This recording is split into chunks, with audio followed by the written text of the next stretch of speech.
За баяр хүргэе. Баярлалаа. Улаанбаатар их тоглох тэмцээнээс хүрэл медальтэй тэмцээнийхаа сэтгэлээс яваацгаая юу. Анх удаа ийм том тэмцээнд орж ийн. Тэгээд Монгол улстай зохиогдсоод үнэхээр баярлж байна бас дээрээс нь.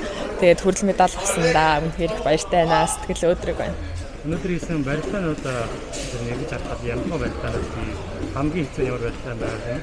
Хамгийн хэцүү нь гэх юм бол юу Японы тамирчинтай хамгийн сайн одоо дэлхийн авраг хүнтэй барилцсан. Тэгээд үнэхээр мундаг хүн байсан. Тэгээд хожигдсон. Тэгээд торгуул дээрээ болохоор Монголын тамирчинтайгаа таарад хожоод бас хүнд барилдааны хийсэн. Тэгээд хожоод гарч ирсэн. Тэгээ хүрэл дээр болохоор манай өрсөлдөгч маань бичлэг бол нас гарч ирч чадаагүй. Тэгээд хүрэл медаль эзэн болсон байгаа. Өөрөөгөө ер нь медаль авах гэж хэр зэрэг ихтэй байсан бэ?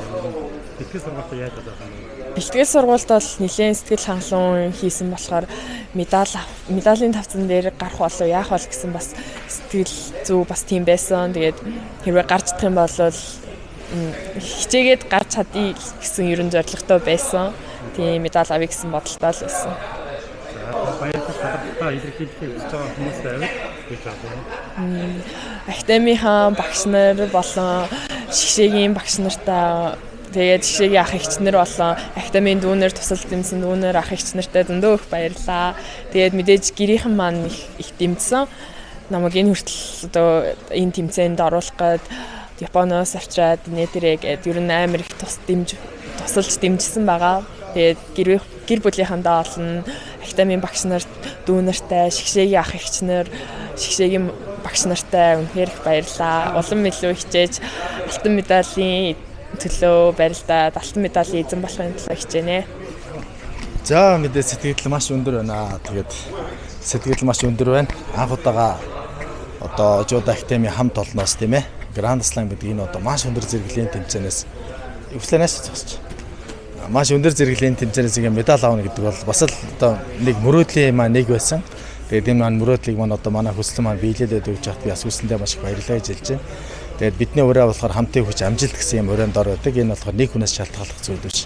Гэр бүл хамт олон найз нөхөд хамт бэлтгэл хийдэг өрсөлдөгч өөрөөс нь маш их зүйл шалтгаална.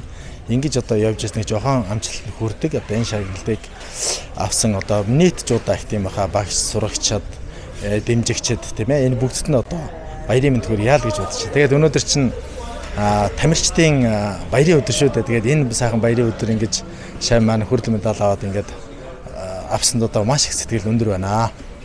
За Жуда академи одоо дараагийн ирээдүйн зорилго төлөвлөж байгаа ер нь ямар зүйлийг барьж байгаа вэ?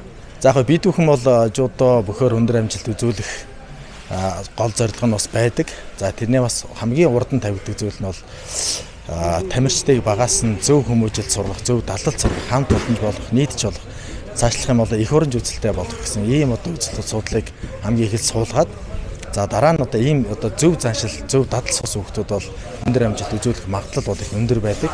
Ингээд одоо захаасаа одоо тамирчид маань ингээд энэ тэмцээнд 3 тамирчин орсон манай Жуда академиас тэгээд хасах 70 кг хэмжээд мөнгөтэй маань шагналт байранд орсон, уган жаргал маань шагналт байранд орсон. За одоо хүслэн маань одоо хүрэл медаль авч байна. Цаас цаашдаа бид нар бас л одоо Жуда бөхөр дамжуулж олон хүүхдүүдийг бас сургах юмсан, Жуда олон хүүхдүүдийг Жуда дуртай болох юмсан гэдэг одоо үндсэн үзэлтэйгээ бас явна. Тэгээд дараагийн залгамж халаа болсон одоо шилдэг тамирчдыг одоо бэлтгэн гаргахад бүхэл одоо хүч чадлаараа манай багш нар ажиллаж байгаа гэж ингэж бодож байгаа. За баярлалаа.